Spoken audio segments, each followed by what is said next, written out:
Good morning and welcome to our webinar on the future of work. My name is Charles Green. I'm part of the marketing team here at Globant, and I'm delighted to welcome you all to today's session. We know that the world of work has undergone some incredible changes over just a few short months. And that's why we decided to work together with one of the leading research companies in the world, Forrester Research, to find out what this means for today's businesses, to go out and speak with industry leaders, and to find out where the challenges are and how they are adapting to this new world. And in today's session, we are going to be sharing with you some really interesting data from the survey that we conducted. And we hope that's going to be useful for you as you make plans heading into the next year. I should mention that we will be delighted to take questions at the end of the session, so please do write to us in the Zoom chat box. But without any further ado, I'd like to welcome JP Gowner, VP and Principal Analyst at Forrester, to the webinar. JP, welcome. Thank you, Charles. Very nice to be here. Welcome, everybody. We're very excited to share some of our research here today. It's a very timely topic, and a lot of what we're doing here takes into account the things that have happened this year. So unlike some other studies that may have happened, before the pandemic started, the things that we're going to be talking about are very well researched and tailored to today's environment. So I'm going to start out by contextualizing this by looking at some of the future of work research that we've put out there, shockwaves that have been shaping the future of work aside from just COVID, but that perhaps COVID has helped to accelerate. I'm also going to be talking about the data from this study that Charles mentioned, and I'm going to be asserting that companies have to become more adaptive, more resilient. I'm going to talk about investments in both the technology side, but also the psychology and sociology of our organizations, how we can actually turn technology into impact. I want to assert to you that creating your own future of work will drive value for you and your company. Then some recommendations and what it means. When we get to the survey, I want you to know that we conducted a global survey from a variety of countries, including places like the US, Mexico, Chile, Brazil, the UK, Netherlands, Germany, France, and Spain. And you will have opportunity to see some of that data, mostly in aggregate, but just know that this was a global study. So let's start out by thinking about COVID for a moment, right? I mean, it's hard to avoid. You notice that I am in a home office here, as many of you probably are. What I will assert to you is that COVID-19 accelerated some trends that were already driving changes to how we work. So COVID-19 wasn't expected, but it is part of what we call the four shocks. These are the trends that we think are going to change the nature of work, how we work, who does our work, where we work over the next decade. So let me introduce you to those shocks. They include, first and foremost, systemic risk. Now, the pandemic is a particularly acute and powerful version of systemic risk. And again, it's not one that everyone anticipated, although we knew it was possible. But systemic risk includes other things: climate risks, wildfires in Australia or California, hurricanes, political risks, changes in trade policy or immigration policy. All of these things come about that they're outside of our control, but they have an impact on who we can employ, what kind of work we can do, where we're going to do it. So systemic risk has been on all of our minds, and it will continue to rise over the next 10 years. Second, robotics and automation. Now, these can be a remedy to some of the shocks, but they're themselves a shock.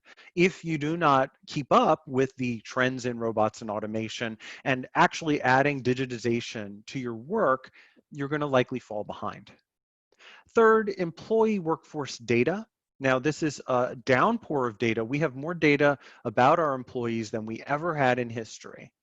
But sometimes we're not using it to drive a better employee experience. Sometimes we're not using it appropriately. We may be collecting the wrong kind of data, or we may be using it in more of a punitive fashion rather than to empower our employees. And finally, employee power. Now, when you don't offer up a good employee experience, your employees have a lot of tools at their disposal in order to help them be able to talk about that experience. They can use, social media, Glassdoor. They can also organize more easily.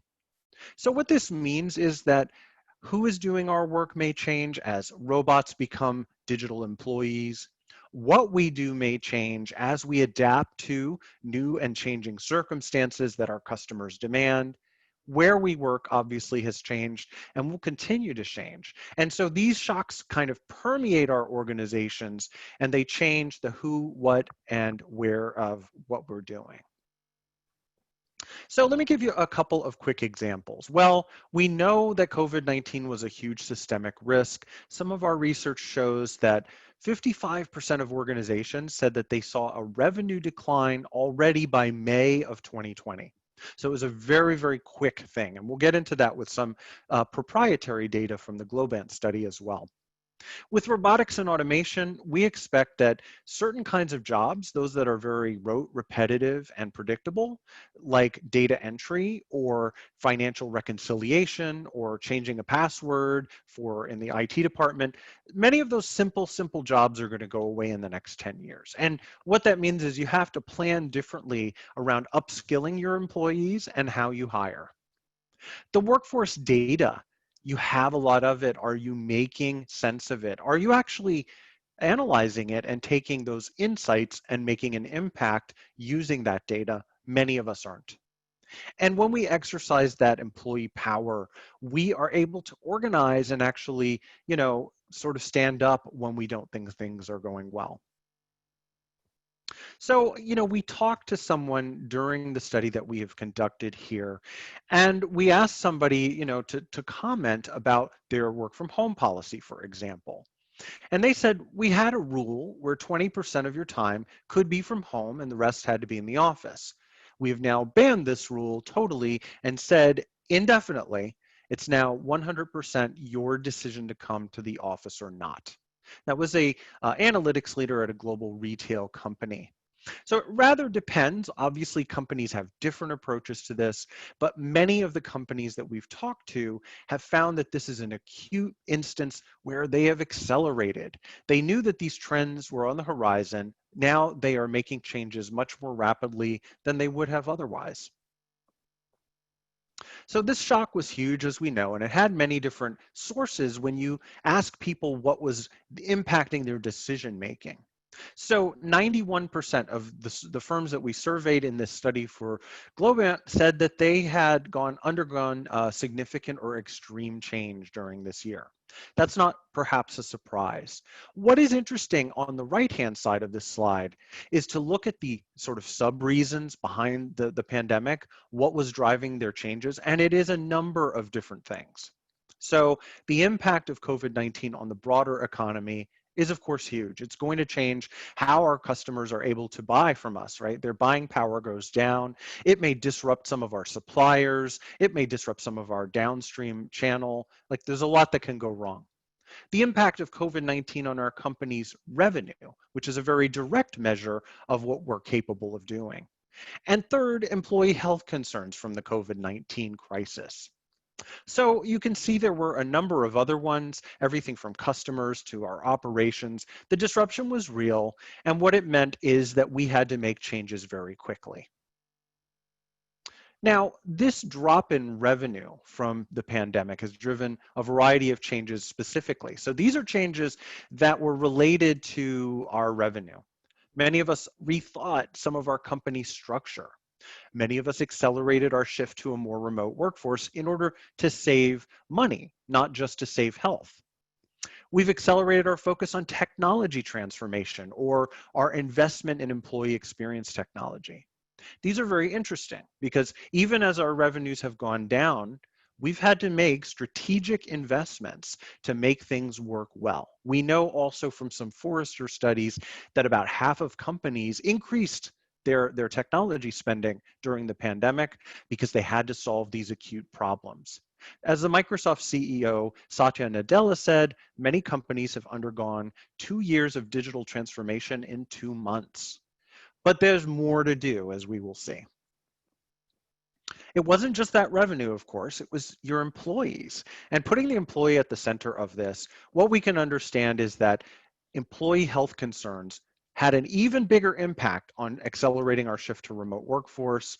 And also, they have a very big impact on increasing our investments in EX technology and even how we structure ourselves. So many of us are listening to our employees, and we're using that as a guide to help us make better technology investments. And then with those technology investments to change processes, organizational structures, and the like. Okay. So, I think you're getting the picture here that the risk profile of the world has increased. None of these shocks that I've talked about, from climate change to political risk to pandemics, they don't hit all companies at the same time. They don't experience those shocks the same way at all different companies, but every company needs to be ready for the next shock to hit. So if you are able to do that, what you're going to do is you're going to create a resilient, adaptive enterprise, one that can pivot and turn everything from the who, what, when, where, why of work to your fundamental business model and where you're actually even getting your revenue from. And that requires investments in digital, in technology, and in innovation on the process side. So we must change. Organizations, all of them must change. We must all change and adapt, or we're going to struggle. And so when we rethink the future of work at our company, that's a very tangible and powerful way that we can shield ourselves from sudden events, get rid of some of the risk, and get ahead of trends like what our customers are demanding. So adaptation requires process as well as those technology changes. So another interview that we did for this study, a global retail company has now shifted the way that C-level leaders prioritize initiatives and how project teams are formed. So some very key future of work stuff.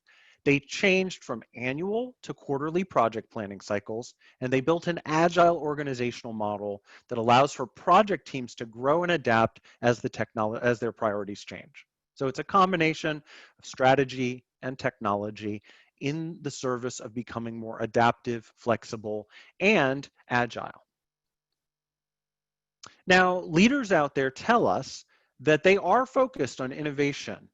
They're also focused on culture and on their future of work strategies. So, for example, we asked these leaders, again, globally, do you agree with these statements strongly or agree?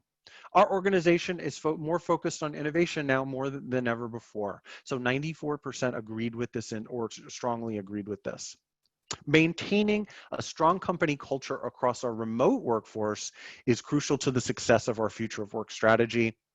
Again, overwhelmingly agree. Our executive team and board of directors are fundamentally rethinking what the future of work means for our company. So all of these things are highly rated. You can see some of them are strong agrees.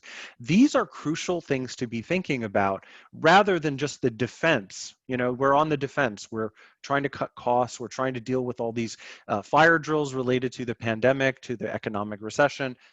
In fact, we need to continue, and your fellow leaders in the world believe we need to continue to focus on innovation, on keeping our culture strong and growing our culture, even though we are remote. So these priorities get translated into some accelerating efforts. And what we found in the study, for example, is that there was high degree of agreement on these as well. Our organization is accelerating its efforts to invest in technologies that improve employee experience. The next one is improve customer experience. Both of those are very high. Our organization is accelerating its focus on employee experience as a discipline, as something that we think about strategically. And we are rethinking the role of automation in our future of work approach. So this is a very full docket of activities that you need to participate in. You're trying to figure out employee experience and customer experience. You're also trying to invest in automation to make all of this work better. So it means that there are to-dos, right? There are things that we still need to do despite all of the challenges that we are facing. What we'll find is that winning companies are going to innovate culturally and technologically, because there's a misconception that the future of work is something that kind of just happens to you. It's not. It's something that you actively do. It's a set of innovations that are available to you to create your own future of work strategy for your company and your own career, by the way. It allows you, when you can align culture and technology, this allows you to take advantage of these innovations and to make them work in service of the goals of employee experience, customer experience, and better operational value. So becoming this adaptive enterprise does face some technological and sociological challenges, right? We need alignment. And this is an old story, but it continues to evolve in new directions. It's not easy to align everybody in technology, people, process, and organization. If it were easy, we would all be there, but it is not. Old processes and technologies can stymie the necessary changes. So we have an example here, again, from the research we did for this project. As a global retailer had to shift from a mostly in-store to mostly e-commerce business model, their planning cycles and organizational model did not support addressing this change. If you have a very set planning cycle, if you have set organizational structures with silos, you're going to have to blow those up. Your leaders are going to have to make some significant changes to make this huge adaptation happen. And moving from in-store to e-commerce is not something that every retailer has done. So again, over the last 7 months, they would have to have invested to do that and get past those old processes and upgrade those technologies.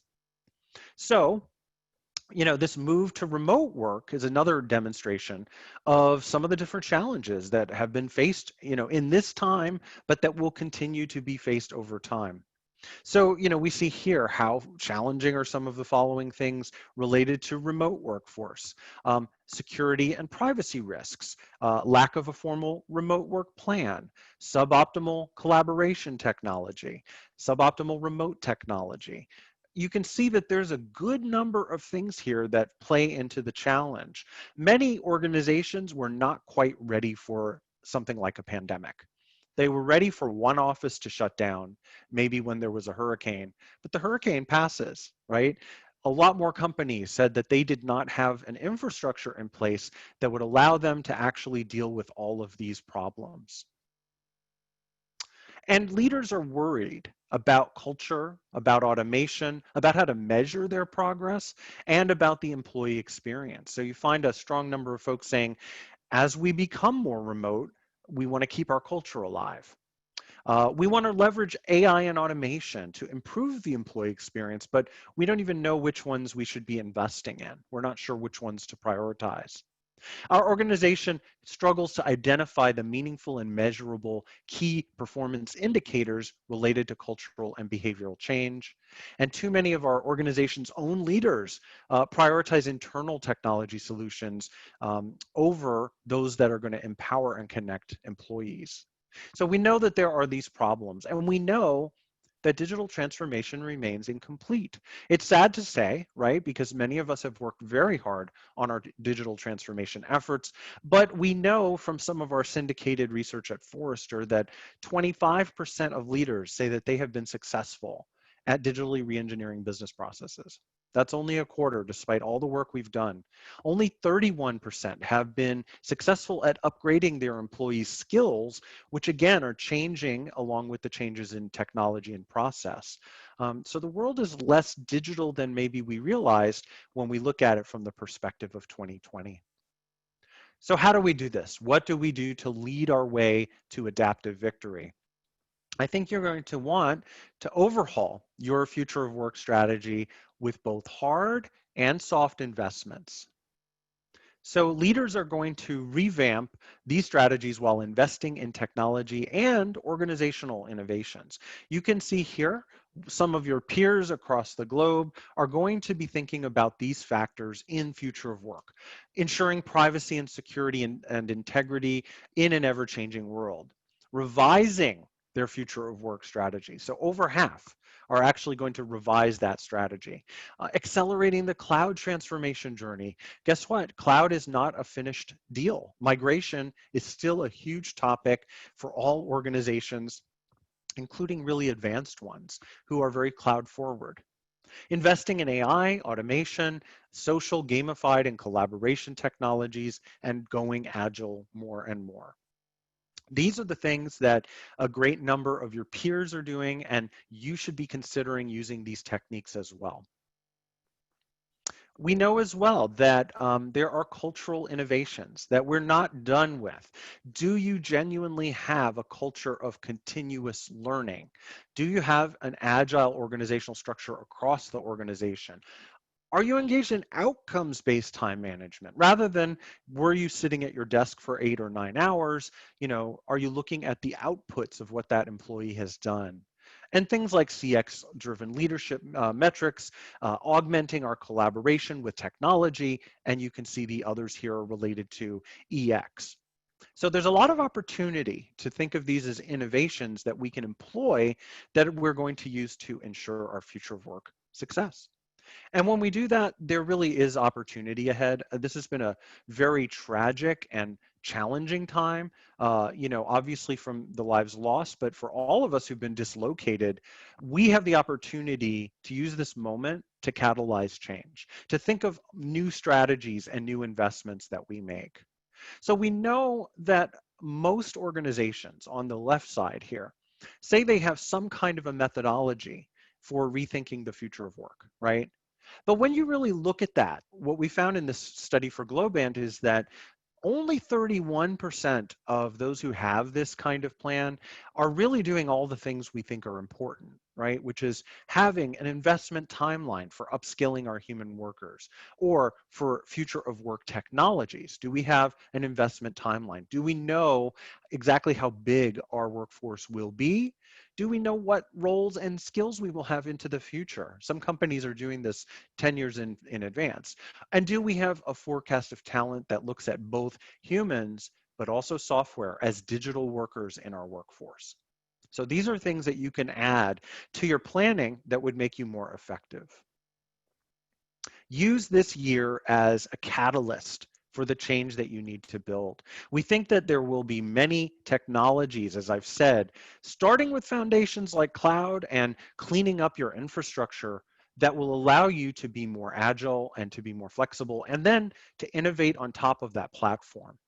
Investing in your culture and employee experience, right? So that we can keep everyone on the same page, so that we can all move forward and actually even get better.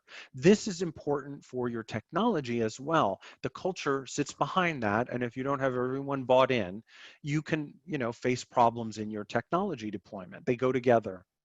Planning your workforce who, what, and where, and what you think is going to happen. What's the long view of the skills that people will need? If more people are remote, they're going to need training and skills that will help them to be able to be as productive as they were in the office. And reinventing your operating model to support both business and operational, but also revenue models. So I think we're going to turn it over to Charles now, and we'll take some questions. Thank you very much. Excellent. Thank you, JP. A fascinating presentation. And just a reminder to everyone on the webinar today, if you want to ask a question, please do so. We have a few minutes now to take those questions. So just use the chat box in the Zoom. And actually, whilst you were presenting, JP, a few questions did come in. The first one is, do you think these changes are going to hit young people particularly hard, given that, as you mentioned, many companies are not quite ready for this new world, and they're going to be entering the workforce remotely without the benefits of having existing work relationships? So what can companies do? I think this is a very important question, right? On the one hand, younger people have great facility with technology because they grew up with it. They're more native to it. But on the other hand, there's so much that we wind up learning inside the workplace. And it means that we need to be able to bridge the gap because it's a total experiment to have a highly remote workforce. For those who are starting now, they may get the technology, but they need to learn a lot of soft skills. They need to learn the company culture. They need to be able to successfully ingest all of these ideas about how they're supposed to do things. And it's a different exercise when you're not in the office. Many managers as well have never really managed remote employees. And so the mentorship and the guidance risks are also very important along the way. So I would say there's, again, an opportunity to leverage the tech savviness of your younger employees and the people that you hire who are younger. But you're going to have to use additional technologies that are going to help them to be able to do this connection successfully. Yeah, excellent. Thank you. And we have a question here, just coming in on the chat. Why do you believe that with the high ratios with regard to the concern of the problems, only 31% of the companies or leaders are actually tackling this issue? Is it I a cultural problem of the leaders? I think it's partly culture. I think it's partly familiarity. We're in this new world that we at Forrester talk about as working side by side with robots. And that has huge implications because we're no longer simply looking at the workforce as a group of human employee roles or, age cohorts or salary bands. Really, we're looking at a mixture of the technology environment and the human beings. And we're not used to planning that way. So part of it is we're missing some of the boat when it comes to what does the mixed human machine workforce look like? How are things like RPA, AI, Salesforce, whatever technology platform you want to think of, how are they actually changing the jobs that we have? So I think there is a bit of planning ignorance that people haven't done that yet. I do think that there is a culture of leadership that isn't always on the forefront of taking risks as well, right? It seems like it would be risky to change maybe a methodology that we've used for a decade or 2 decades. The reality is that we have to be continuous learners. We have to be willing to change and blow up the old system in order to make it better and to adapt to new circumstances. Actually, along those lines, actually, one of the comments we just received was that people are going to have to enter this a cultural work environment that is no longer based on face-to-face interaction, and that's going to require a whole new set of skills, which I think echoes very much some of the points that you've just been making. I mean, it is very true. And I think, many of us are going to have to invent it on the fly. We have to be scrappy. If you have a culture, by the way, that is already good at communicating honestly and empathetically with employees, that makes opportunities for, everyone to get to know each other, that there's a sense of psychological safety around communicating, that can be very helpful. I'll give you one example. Microsoft as a company, they instituted this interesting idea, which was not a meeting, but just sort of a breakfast morning where people could optionally come in and show their team stuff going on in their life. Like they could show them their child or their pet or maybe the room they're working in, have breakfast, get to know each other. They did this, using collaboration technology because it's different from a formal meeting, where you've sort of set down a goal. So that there are ways that we can think a little bit more flexibly. It requires technology, but it also requires leadership. And related to that, another question we just received, do you have examples of companies that have been doing this very successfully? You mentioned they're Microsoft, but I imagine there are others that are also, have perhaps been doing this for a bit longer, that are, Yeah. making these efforts. I think GitLab is sort of the one that everyone talks about because it's a 100%, remote workforce, and yet they do software development. They have a manifesto that you can download online that talks about how to make this work well, and they have particular structures in place for doing that. Interestingly, companies like Forrester, like Globant, companies that have a lot of either professional services or technology talent, we tend to operate in this kind of way as well. We have a lot of Forrester analysts who live wherever they live, and they used to travel for work and someday perhaps will again. I don't know that there's any one sort of model out there, but what we foresee going forward are three things. Every company will have to be prepared to go remote at any moment because of those risks. Whether it is a pandemic, this pandemic, another pandemic, other risks, you got to be ready for it. But only a few companies are really going to go, full on remote or heavy remote. Most of us are going to employ more of a hybrid model. And we think by the end of next year, for example, the US, 7% of employees who were information workers worked remotely, 7%. We think by the end of next year, it will be at least 21%, even if the pandemic ends by that time. So we think that there is a permanent change, but it's not going to be every employee. It's not going to be, all the offices closed, but it is going to be something that allows us to tap into talent networks for future recruiting. I talked to a company located in the middle of America in Des Moines, Iowa, and they wanted to hire AI talent. And I said, well, look, you're going to have to let them be remote because AI talent isn't flocking to Des Moines, Iowa. It's just a fact. So you're going to find that the rationale will change, but we're going to find that there will be more of a hybrid approach. And the people who are not, at the office need to feel like they are full participants in the work. And related to that permanent change that you mentioned there, that's happening. Do you think it's going to change the relationship between remote freelancers versus, say, the traditional full-time employee? Yeah, I mean, I think we only see, freelancing contingent work going up. And one of the reasons for this is that it is more flexible in the face of systemic risk. When you have, these problems come down, it's a lot easier to say, hey, I'm going to take a pause on working with freelancers rather than getting rid of full-time employees, right? It's very disruptive, bad for morale, bad for culture, and bad for the employees if you lay them off. So we will see a certain amount of that. As the technology tools get better, you can conceivably imagine better collaboration with your freelancers and your contingent labor because your company will be technologically and culturally ready to actually work with those people. Right now, you can hire a freelancer anywhere in the world, but you may not have a good system for working with them. As your company becomes more remote, it means that you'll be able to bring in those freelancers, bring in those contingent laborers, and you'll know how to work with them more effectively. Excellent, thank you. And we have another question here on the chat. Do you see this work flexibility as a real competitive advantage, particularly for talent recruitment? Yeah, I think it's not just a competitive advantage. In many industries, it may be a full requirement. I mentioned the example of the Des Moines company and AI.